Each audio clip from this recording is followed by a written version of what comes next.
I'm glad to Hi, have you join Calliese. me this morning. Early morning for you, mid morning for me. Hmm. Um, Bill, do you want to, before we get started, do you just want to give us a brief introduction and kind of talk about how we know each other? Sure. My name is Phil Valentine. Some people know me as Right Click because of my Appalachian Trail journey back in 2015, where I hiked the whole dang thing and Mhm. just, I don't know what's today, a couple days ago celebrated 10 years. It was 10:50. Yeah. I celebrated 10 years from completing the trail journey of 2,189 miles. I've been in recovery since 1987. So this is roughly I'm working my 38th year of recovery. I uh, had the privilege of a 25-year career working in the field of recovery, where I became the executive director of the Connecticut Community for Addiction Recovery, um, where we had a lot of innovation and growth and a very rewarding career. 87. Mhm. And one of the things we were also able to do was, um, develop a Recovery Coach Academy. Uh, Recovery Coach Academy started when we wanted to train our volunteers in our recovery community centers, give them some tools to work with people. And it just kind of took off into this international training where I've been able to go places I never thought I'd visit to actually train recovery coaches. And that's where I met Calliese and her mom, Neetha. I think it was just when COVID was starting. 2020. Yeah, 2020. And we had just moved to online, like we're able to go from everything was in person, and we had been talking about doing things online. And we were put some things together. We had the old Adobe something platform. Adobe, oh, it was terrible.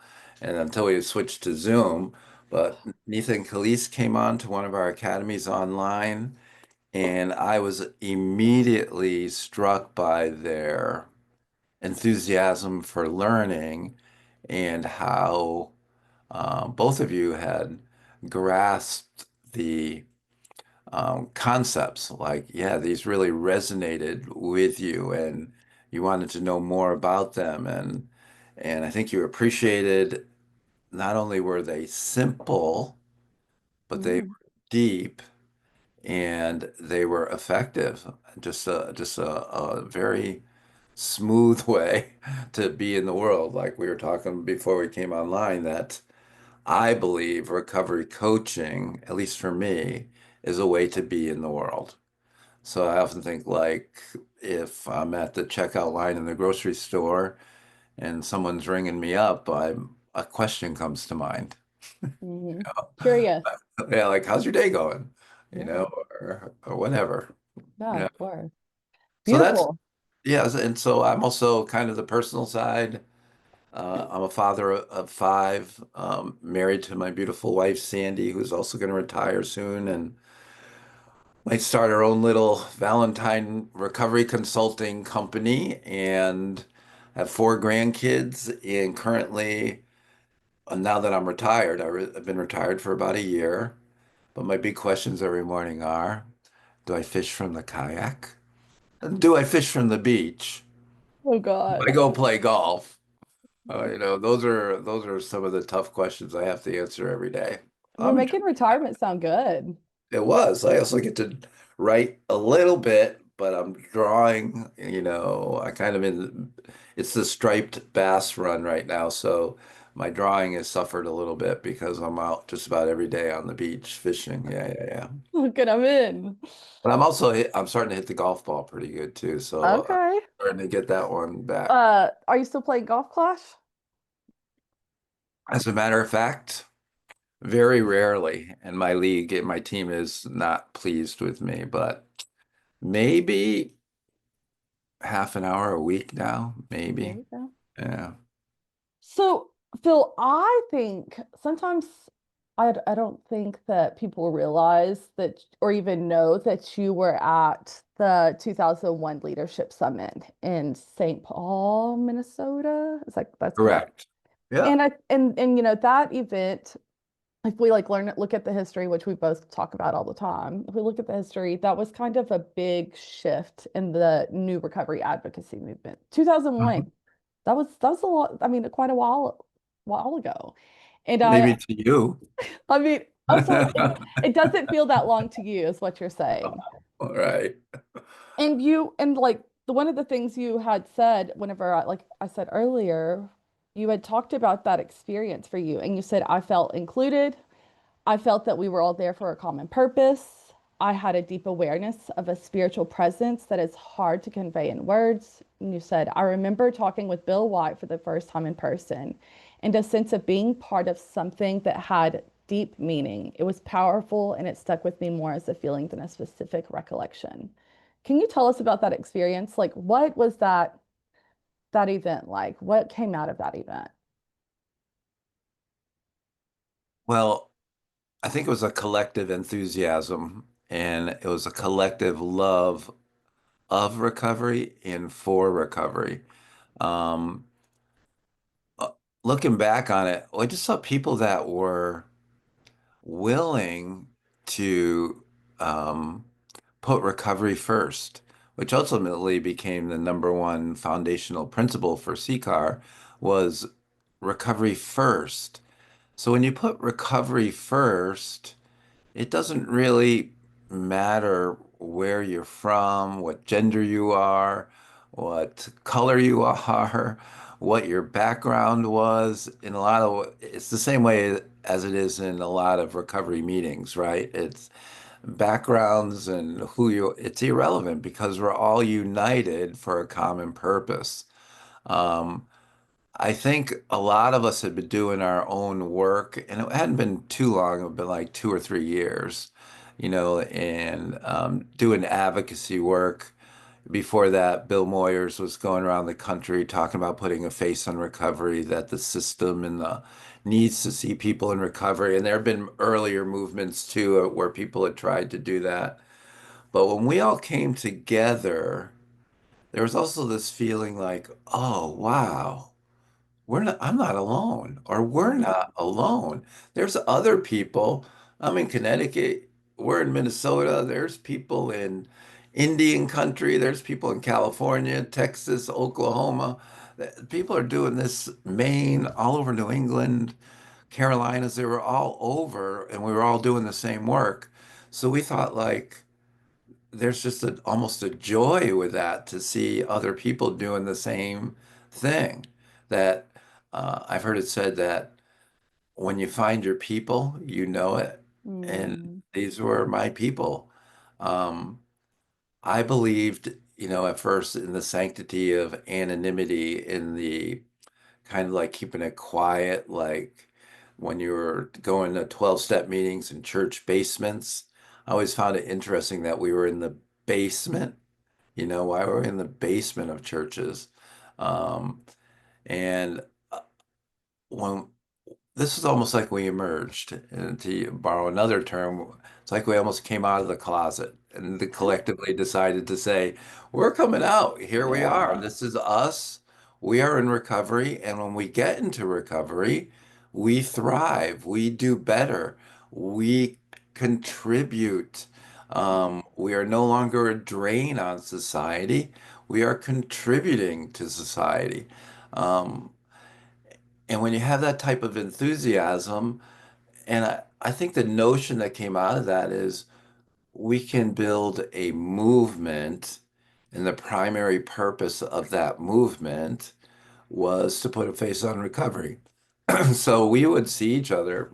I don't know that we might have had another summit or two, I don't remember, but Faces and Voices of Recovery served at that kind of place where we would gel, get together, talk about ideas.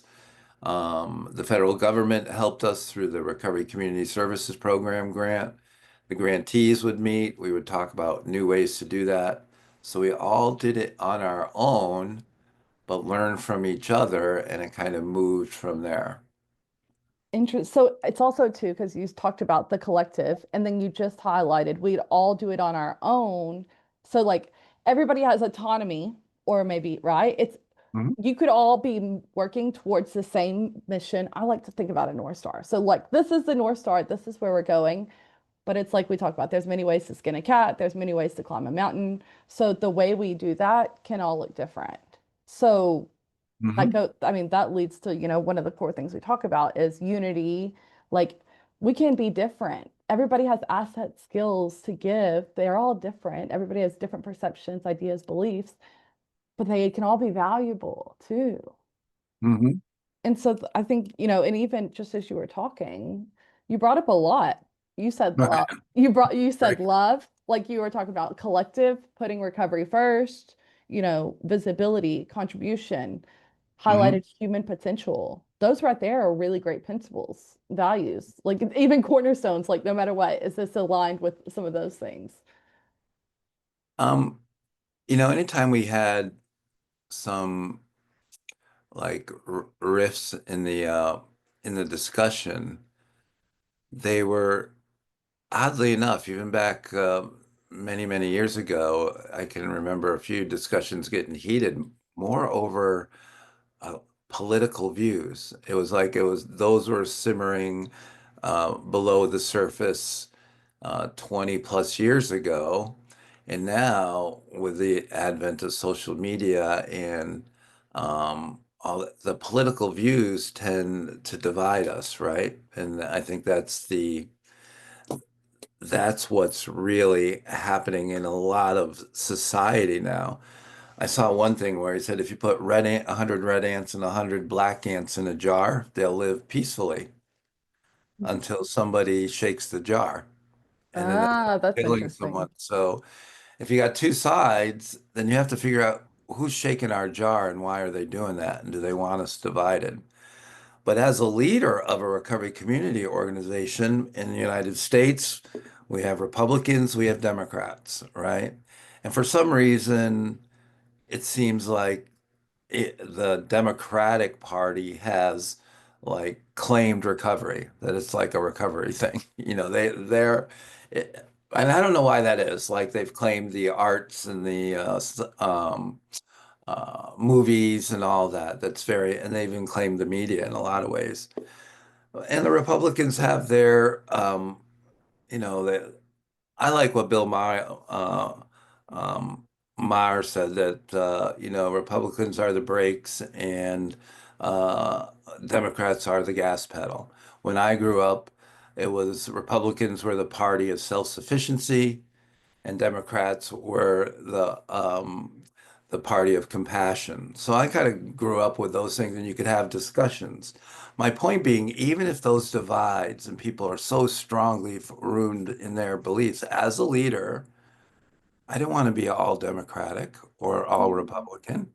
If one of the purposes is to reach as many people as possible, we want both. Yeah.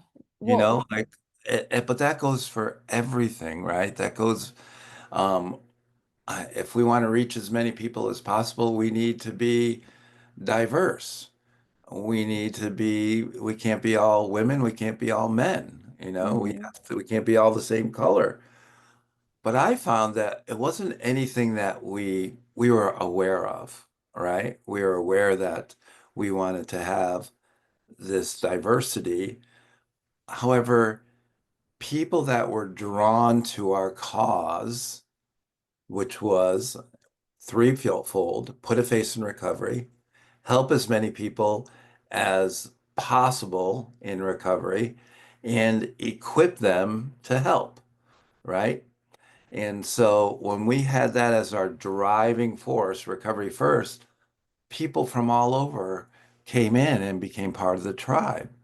And so, if you didn't hold those beliefs that recovery came first, that you wanted to help people in recovery, that you wanted to put a face in recovery, they didn't really join the tribe, but they weren't really opposed to us either, because it's also hard to oppose a cause like that. It really is. It's like, are you ever publicly going to say, I don't want that person to get in recovery? I don't believe in recovery. I don't want them to get well. Now, you might not believe, you might believe that recovery doesn't always work. Okay. Or or people say, oh, well, they have a choice. They're doing it to, we come on, we've Right. heard this before. Oh, well, they could Right. choose to stop. They chose to do that or something like that. But when they do stop or get into recovery, they usually applaud and go, wow, congratulations. But that wasn't the case 25 years ago. It was like still kind of a secret and people didn't want to. Now, I think the movement has been effective because people are warmly, often, and for I would say the majority of the time, embrace when people find recovery. I think they like that. I think it's okay to be in recovery and in the mainstream now. It's not like a Mm. secret. Remember You're like when sounding so optimistic, and I'm just kind of like, you interested. remember when You sound cancer so was a hopeful. secret? You remember when cancer was a secret that That you didn't want to say the C word and now, yeah. I actually don't remember whenever cancer was a secret. You didn't if you it was like hush hush, they have the C word, like it was less stigmatizing. But I also think So too, you're not optimistic? okay, so I am optimistic. I am optimistic. And what you're talking about, you're not stigmatized as much. People congratulate you if you're in recovery. Mm-hmm. I think it's situational. I think it's Mm-hmm. situational. I think, for example, I've had many conversations where being in recovery to, companies is a risk or a liability. Oh, well, what happens if they go off the rocker? Oh, we don't know. That looks bad. That could look really bad on the image. Like, I've had conversations like that. How do we Mm-hmm. know they're not going to relapse again? How do we know that, so there is that too. So I'm going to say, I hope everyone is recognized and celebrated when they find recovery. Will that realistically be possible for everyone? That's why I say hope. Well, I remember having those conversations too, but each one of those objections you threw out there have, Fear-based. It's all fear-based. We know yeah, it. but they have incredible responses that we've learned over the years too. That what if they relapse? And Well, I what if would, they don't? or I would say they might, but that's not any different than anybody else that you employ. Exactly.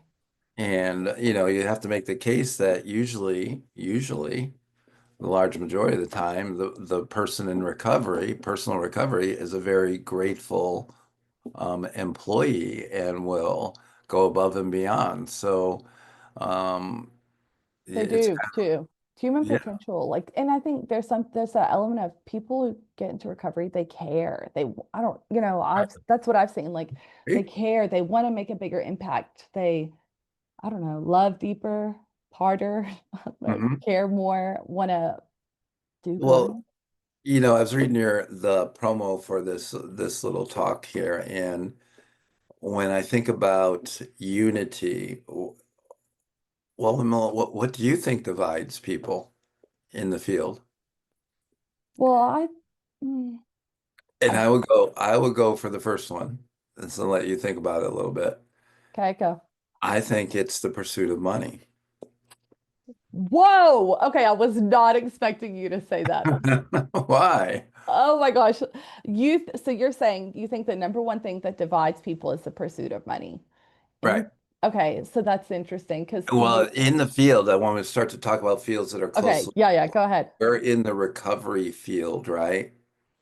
And then I think there's two fields kind of on either side of us. There's the clinical treatment world and the treatment field, and there's also research, and then you might even throw prevention in there.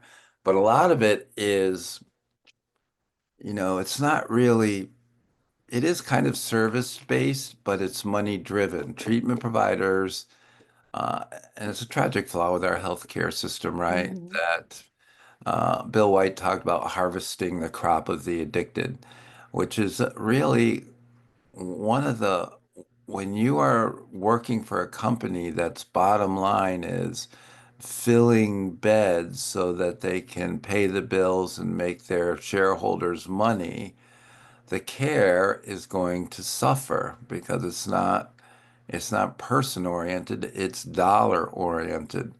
And and I think those values like clash when people in recovery go into the treatment world and get burned out or saying, no, you're coaching this person. Well, he's ready to go and be on his own. He doesn't need coaching anymore. That's what he's told me. No, you have to keep him on. We need, he's a good payer. Yeah, that's it. We've heard that too. That's Right. well, you know what? That kind of what I was gonna say though too is like yours is actually the top one. Mine would I would because I was gonna go along with like motives, intentions, and like, but then again, money really goes big to it. We always say follow the money Hmm. because, and I, you know what I say is if people get well, what happens? The money stops. There's no money in work in long-term work. Like when people are doing well, well-being, overall wellness, that's not a very million-dollar business. You know, Well, that's they call it our healthcare system, right? In the United States, we have a healthcare system. we have the NHS. Yeah. It's not a healthcare system. It's a sick care health system. So when you're sick, you're in the system. They can put it's kind of like I heard it described as a person being a box. You put something in it, like a pill or a medication, or you take something out, like you perform a Mm, surgery and take something out, like the tumors that I had taken out of me and all that. So it's a sick care system, and if you get well, then you're out of the healthcare system, and they don't want that. So there is financial incentive yeah. to keep people sick. Yep. There is financial, like I said this, I've been saying this for decades, but if you look at a detox center here in the United States, right? You go in for 3, 5 days, you get detoxed physically and sent on your way. What financial incentive does a detox center have for a person to get well?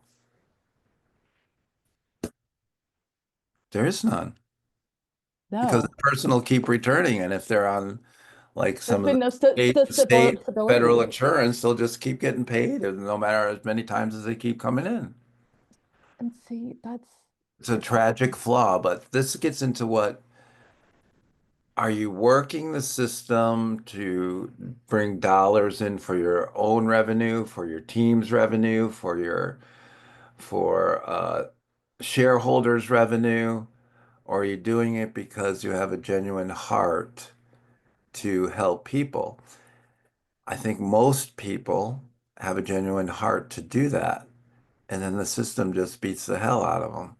that was my experience. I wanted to support people, thought, Mhm. you know, and then I s- when I think the thing is whenever you're spending more time doing data entry than actually like supporting people, there's a problem, first I of all. agree. And then what are we doing with the data? Because then nothing actually gets done with the data. And let's just be honest and transparent here. We can also cherry pick the data that we want for our own motives and intentions. So, anyways, that's another story. Well, But I pushed the data piece with the state one year, and I said I've been writing these quarterly reports for 3, 4 years, and I asked the our monitor at the state, does anybody read these? And he goes, no. And then like a year later, they said, you know what? We're done with these reports. So they nobody read all your reports, Bill, that you nobody read them. oh my gosh. Okay. Well, at least he had the courage to admit Thanks that. for your That's honesty. And about building relationship, right? see that Because he at the time was also a person in recovery, understood our values, what we were working for, and there was no need to burden people with administration. We've put back on the federal government with KIPRA. We've pushed back lots of times on all kinds of things just because that's part of being an advocate for what works as well, too, that you say, hey, this doesn't really help us. mm, I mean, I got asked to speak in November somewhere, And I was just going to sit down and have a conversation with a group of doctors, right? How's that And I going? got an email yesterday that says, in order for them to get CEUs, we need your bio, we need your presentation, we need learning outcomes, we need all of this stuff that I'm considering. I'm just going to write back and say, I'm not coming. Or I'm going to say, I'm not going to do this. Do you still want me? Hmm.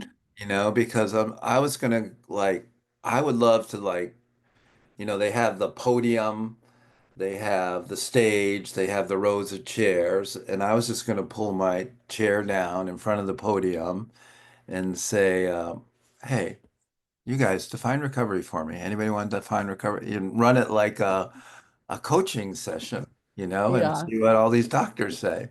What was your training like for addiction and recovery in the field? And get them talking with each other instead of Mm. anything that I'm going to present or because that's, coaching is the way to be in the world. I Yeah. don't want to be up there doing a 45-minute didactic presentation what they're used to. And I just want to sit down and I'm curious about what they Mm. know and what they don't know and how they approach people with addiction and what are the recommendations and how do you help? Because you got into this field to help people, right?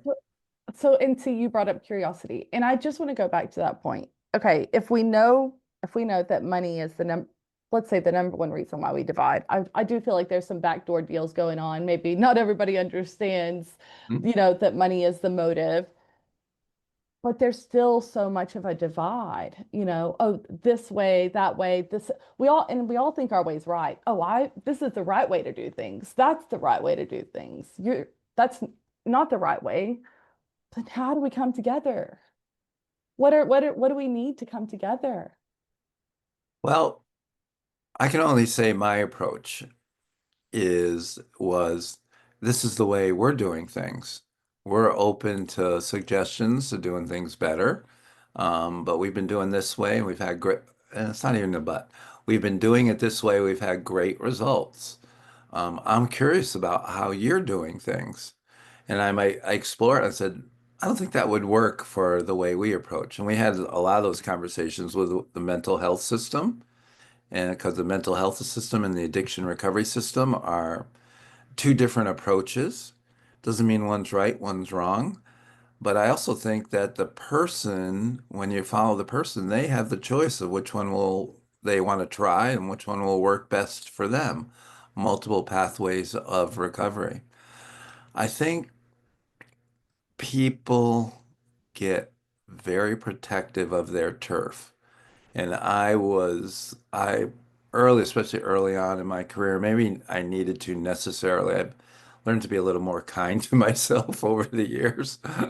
Um, but you become protective, and then when you become protective, the idea is that you almost put up the wall, right? The invisible barriers, But that's right? and that's a fear-based response. Like I'm Exactly. becoming protective and I'm putting up walls because I'm scared. I don't, But there's or the also unknown. The unknown is scary. Yeah, but if you go into like, even back in biblical times in Nehemiah, building the wall around the city, there's reasons sometimes where you might need to build the wall. Yeah, of course, definitely. Um, Protect yourself.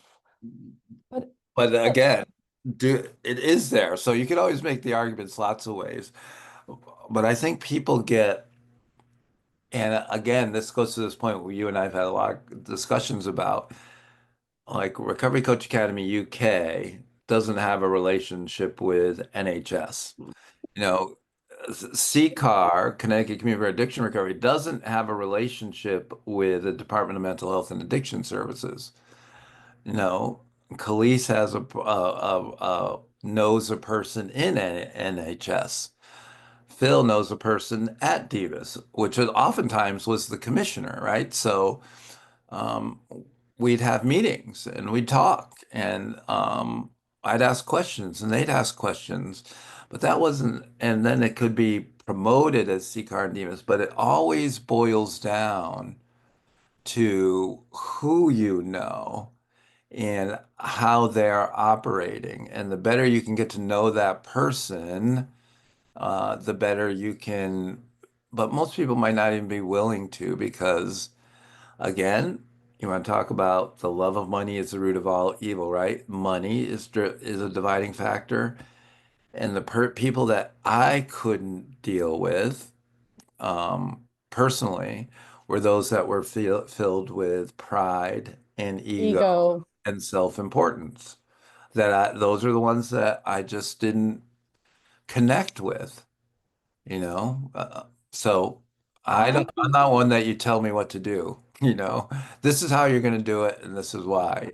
And one of the famous stories was before I went on the trail in 2015, I wrote a piece when I was doing a lot of blogging, and it was something like I wrote, "With God, all things are possible." yeah. I can't remember if Tom Kirk, he was the retired commissioner. I think he was president of our board. He comes into my office and he's red-faced. You can't put God in that writing. And he was probably, you're going to lose state funding. You're jeopardizing the whole thing. Take it out now. I said, Is it religion and politics supposed to be separate conversations? yeah. And I said, no.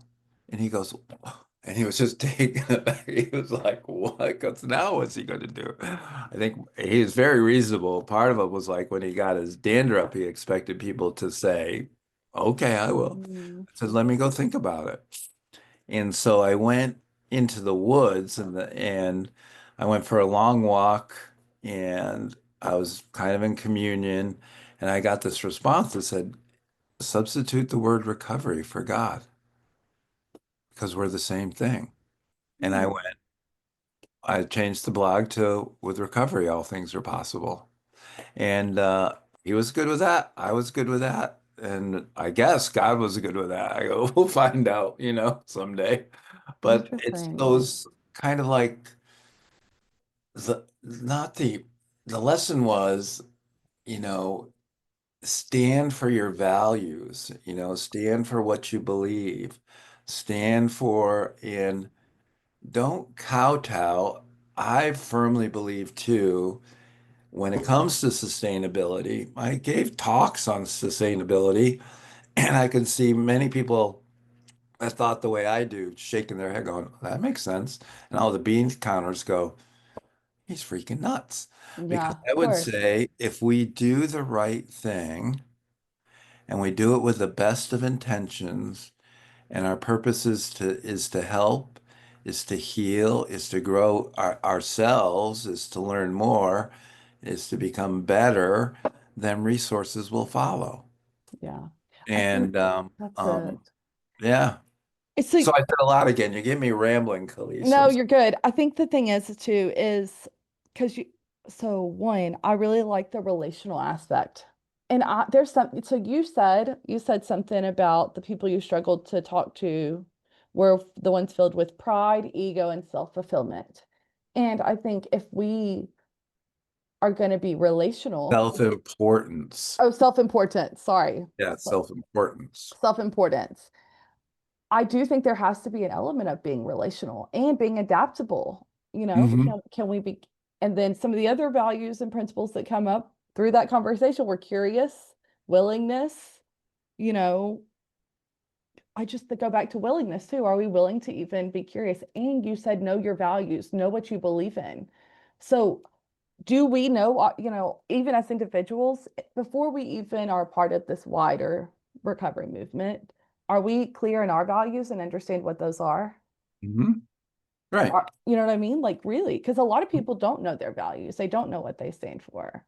Well, and I think it's spirituality and recovery coaching. We ask people to write you What are know, your values? your top 10 things Mm, that are most important to you, which kind of translate into your values, right? Your creed. And it starts at I believe, and what are the top 10 things you believe? And what a simple exercise. I believe dot dot dot. And that's actually changed a little bit because every time I train spirituality and recovery coaching, I do that for myself. me too. Yeah, to come up with like what am I believing now? What are the top 10?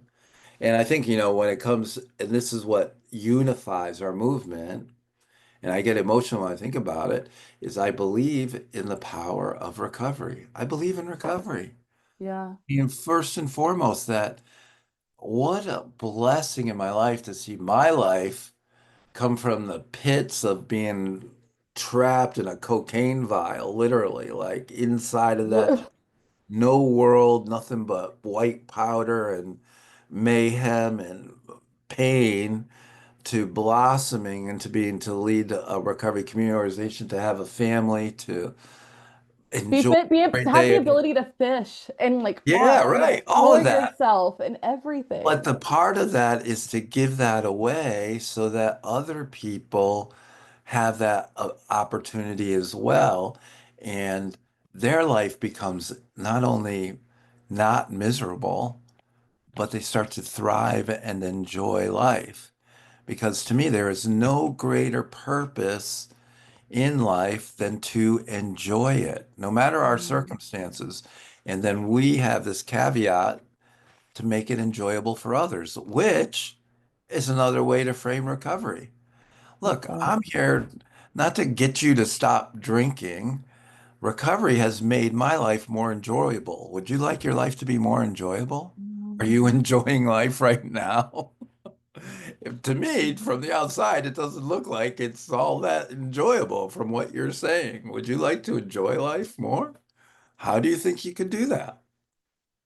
I think, it's interesting. First of all, that believing piece, I always, and one of the things I believe is I believe that different perspectives make for interesting and great conversations. Hmm. Like I like to be curious. I want to have conversations and hear different ideas. Wouldn't it be, I mean, a hollow, we're not supposed to be like a hollow world and only surround ourselves with people who walk, talk, and act, dress exactly like us. But Hmm. I mean, I think it opens the door for growth, but also like believing in people, Oh yeah. believe that people are capable of change, believing in what they can accomplish, believe in all the opportunities with it. Human potential, like believe in them. Oh, without a doubt. There's only one belief a recovery coach needs to have, and Nice. that's recovery is possible for anyone. That's all. And I think when you talk about clashes or not being able, division, I think a lot of times that people are in the treatment system, they no longer believe that. They don't believe that recovery is possible for anyone. Why do you say that? Okay, that's interesting. People in the treatment system don't believe Oh, they recovery. don't, because they often don't see the people that do recover.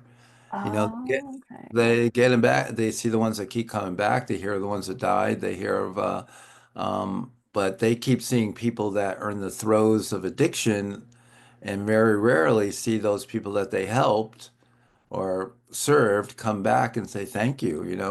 I don't think we do that enough to go back to our, a year later and say, hey, Gene, thank you for helping me out. Here I am today. I wanted to let you know that what you said meant a lot. We don't set up systems like that feedback loop either. Interesting. That's interesting because I've always done that. I mean, even I remember Right.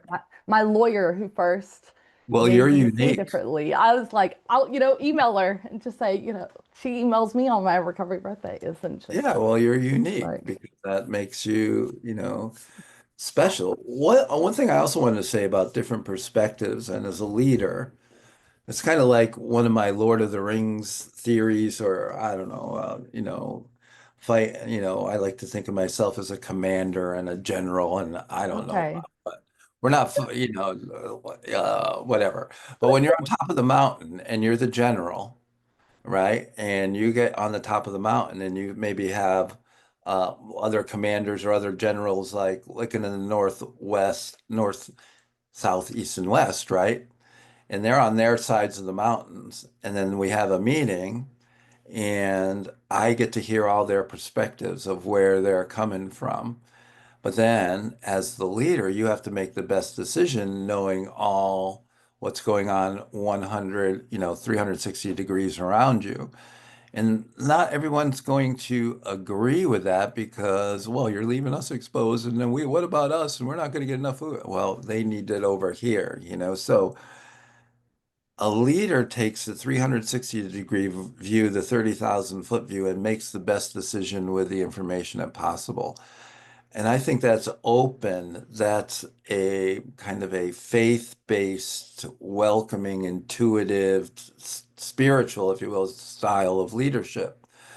A lot of the other leaders are saying, this is my box, this is my job. All the rest of you be damned. We've done it this way the whole time. We're going to be in there. And so it's almost like a rock, right? And the last point I wanted to make about unity is, and what you talked about in the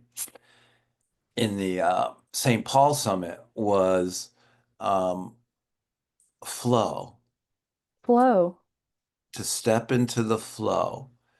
And it's kind of a spiritual principle, but if you're in the river and you're the water, right? We step and we become part of the water, and there's a huge rock, a barrier, one of these people that thinks like this, or an organization that's just impenetrable in a lot of ways. What does water do when it's flowing into a rock in a river? It flows around. So a lot of times we want to bash against the rock and try to cut through the rock or move the rock over, flow around the rock. Okay, we can't go directly this way, but there's probably a path around or divert a different way. But it's about, I know it sounds a little like hippie-ish, and you're looking at my shirt and stuff like that, a little trippy, but it's like go with the flow. And you know what I realized my whole life, my whole entire life, I've always gone with the flow. I've never been real intentional, but I think, I mean, I make decisions and I'm okay with making decisions, but they're decisions that, like, I didn't go chase to do something. I didn't chase becoming a recovery coach and an executive director. I didn't go to school for that. It all just kind of, and when I stepped into the flow of the drug world, it was leading me down into a dark hole, a sewer, that flow. Mhm.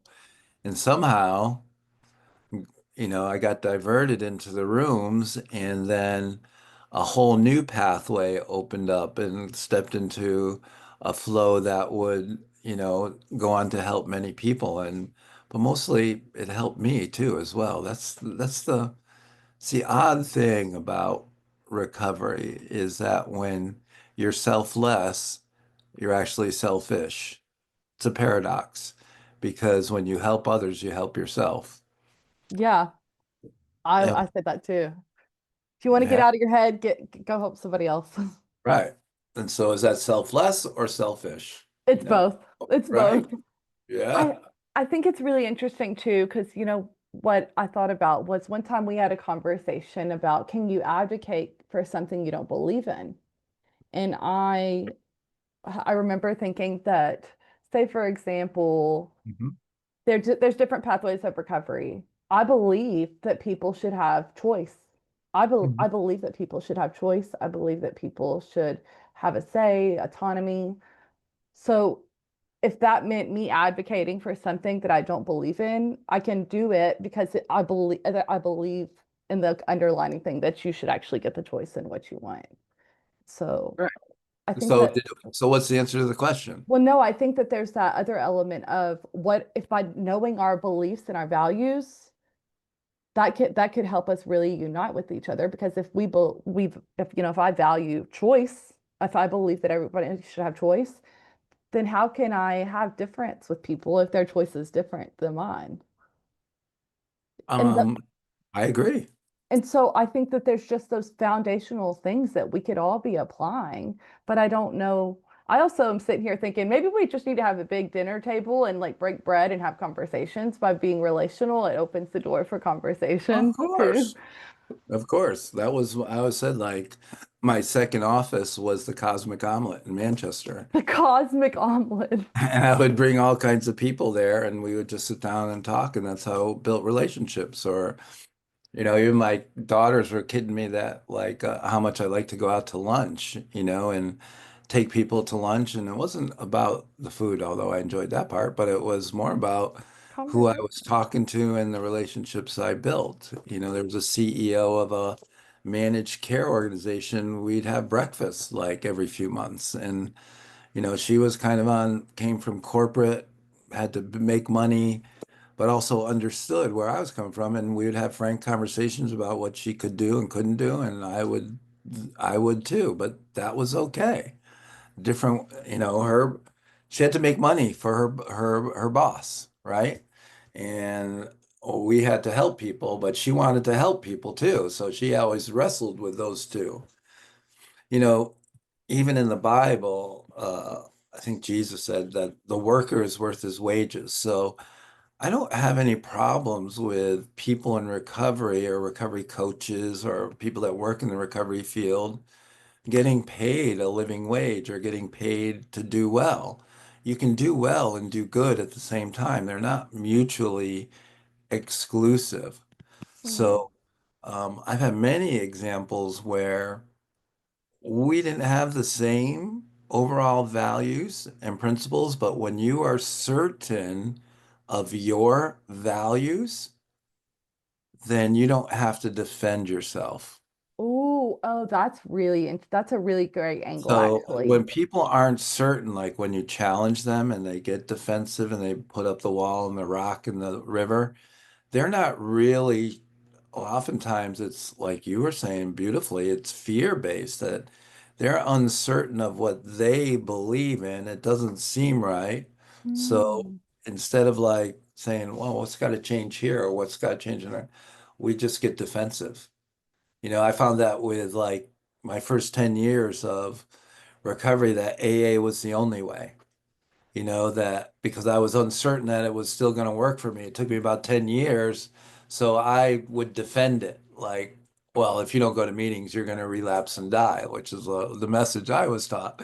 Then I started to find people that were in recovery from other ways, and I go, well, let's re-examine this. This Yeah, doesn't yeah. quite work. Yeah. And Yeah, I think they're in that's it. recovery too. So, okay. Yeah. Interesting. And I think that's really interesting too about justifying, because that's even something, I talked about with my mom is like, I don't need to I don't need to give all the excuses or justify why. This is what I know. Like this Right. is or this is what I believe, you know? Hmm. And that's I just think that angle is really interesting. And I love how you talked about the when we see differences, but we can still have unity, because I was thinking about different pathways of recovery as well. Right. I've seen, I don't care what you do or how you do it, they're happy. They're they're healthy. You've heard me talk about Anne, my friend who passed away. Right. Like, and I used to, and even in that blog, I'd said, I'd love to give you some glorified definition of multiple pathways of recovery, but ultimately, I think it's just love. If we really love people and accept them for who they are, I wanted her to be happy and healthy. I didn't care how she found recovery. Well, yeah, and I think the key to all types of recovery is not there's another word with love, and I've talked about this often. To me, it's about learning to accept love. Yes.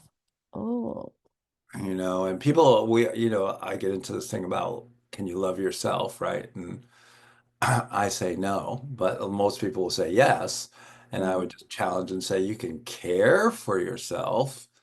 And maybe that's self-love, but if I was able to love myself, charge my own battery with that love, if I had a love battery, that a battery just filled with love, I had to accept it from external sources for me, mm, which was either a power greater than myself, my family, my tribe, my recovery community, people that took an interest in me and that were filled with love and took interest in me.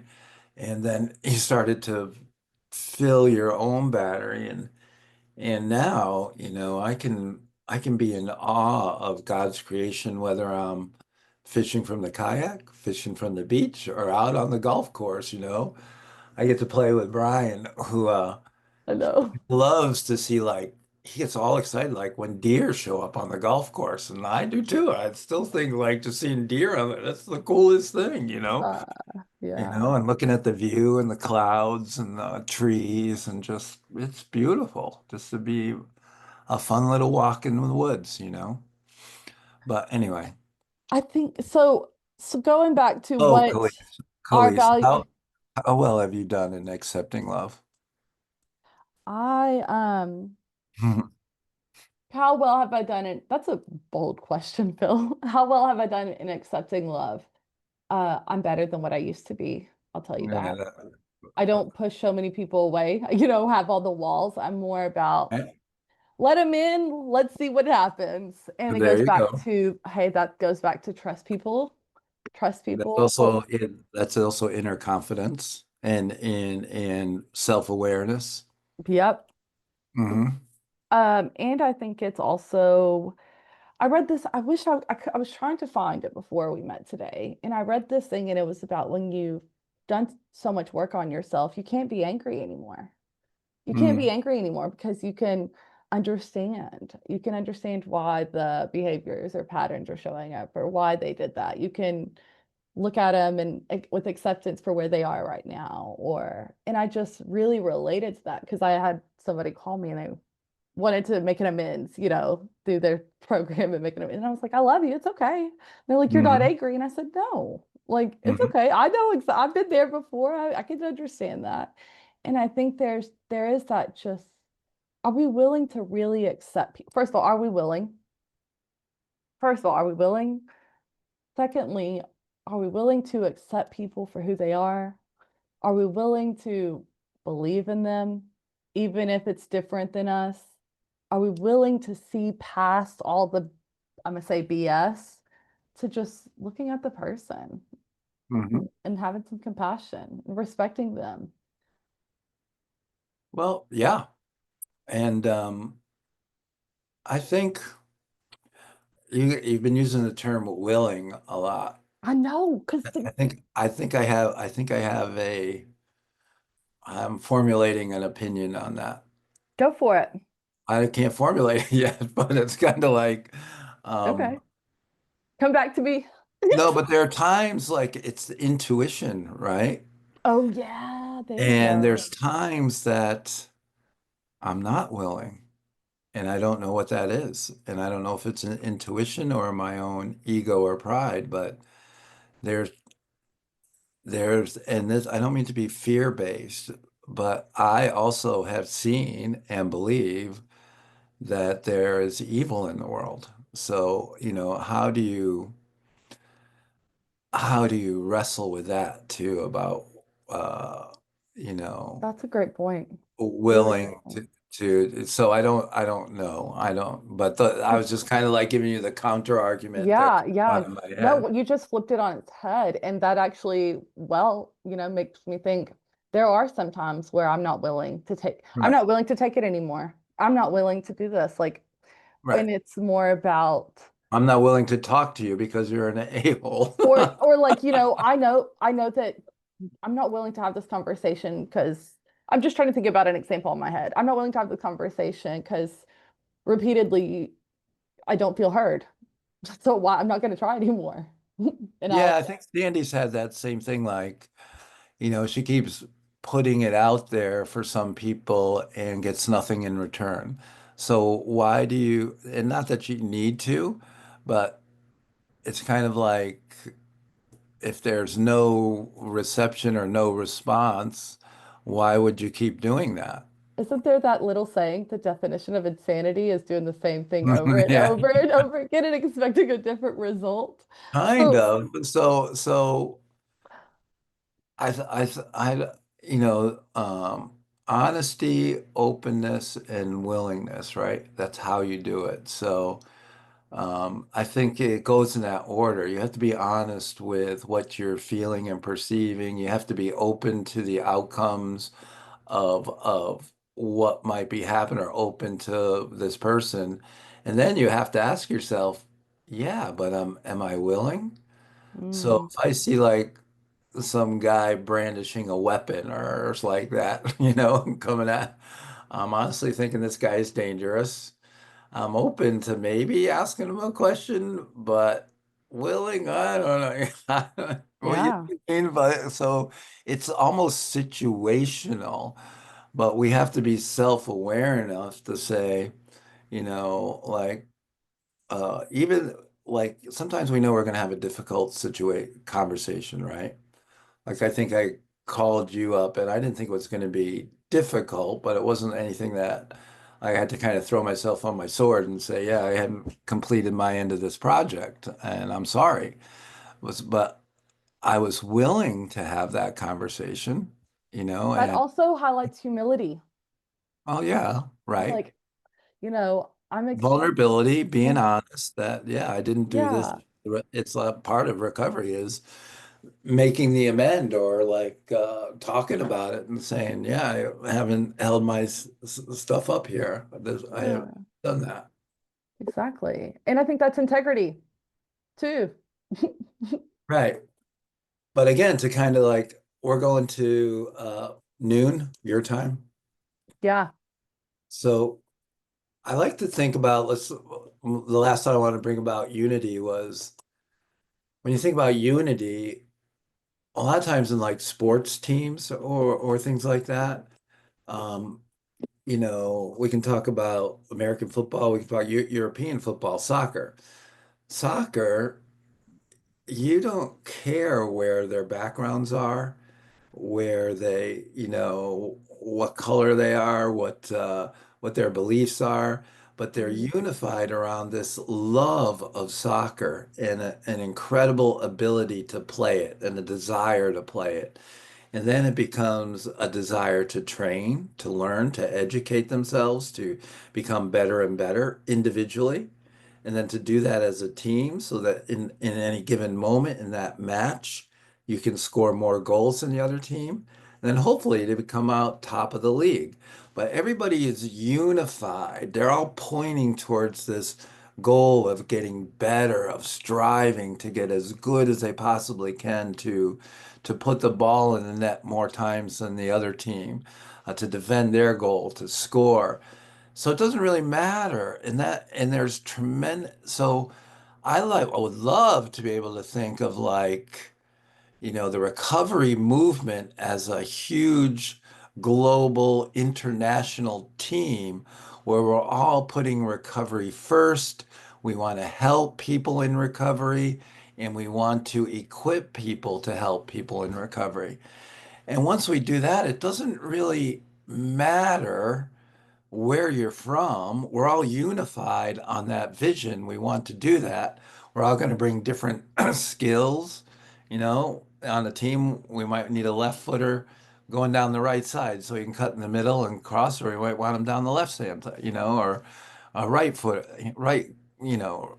But anyway, when we're thinking how diverse the recovery community is and multiple pathways, can we all align behind this spear point or this directed toward the North Star, if you will, to make a difference? I think that's what unifies us to get on those same values. The rest doesn't matter.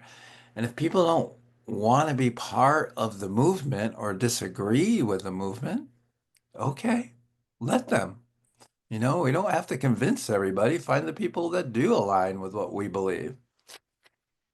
And so I think that just goes back to people. Like I love people. I love, and we had talked about before we started, like I love seeing what's possible for people and all the things they accomplish. Or when they get excited, they get excited. Oh my gosh, I had this difficult conversation with my mom for the first time and it went well. And I like was so nervous about it. And you just see growth, seeing what's possible in people. I like that actually. That's possible in people. What's possible in people?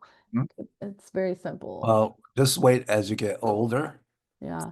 You don't like people as much. Thanks, Phil. Thanks, Phil. So No. we've covered a lot here. And I just want to know, do you have any last, what do you hope people take away from this conversation? That's a great question. Oh, I just think the world would be a much better place if we all became more self-aware. Oh, me too. That's That's it, just self-aware. Don't, get to know yourself, and then you don't have to be defensive and angry and check your values and all of that. Just become more self-aware.